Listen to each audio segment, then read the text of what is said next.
यात आपल्याला सांगण्यात येत आहे, शिक्षक अभियोग्यता व बुद्धिमत्ता चाचणी टेट 2025 जी की 2 मे 2025च्या शूद्र पात्रेनुसार ज्या विद्यार्थी बी-एड हे ॲपियर असतील म्हणजे सेकंड इयरला असतील त्या उमेदवारांनी बी-एड उत्तीर्ण झाल्याचे गुणपत्रक MSEC टेट 2025 ह्या मेलला अपलोड करायचे आहे, तेही मुदतीच्या आत.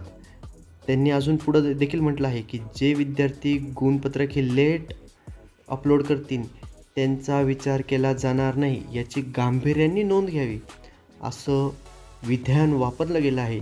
म्हणजे याचा अर्थ आपण लवकरात लवकर जे की आपलं डॉक्युमेंट्स आहेत, म्हणजे जे विद्यार्थी पहिलेच ॲपियर आहेत त्यांचं नाही, पण जे आत्ता होते सेकंड इयरला होते त्यांनी टेटचा फॉर्म भरला होता ते विद्यार्थी लवकरात लवकर त्यांनी आपलं जे काही मार्कशीट आहे ते अपलोड करायचं आहे.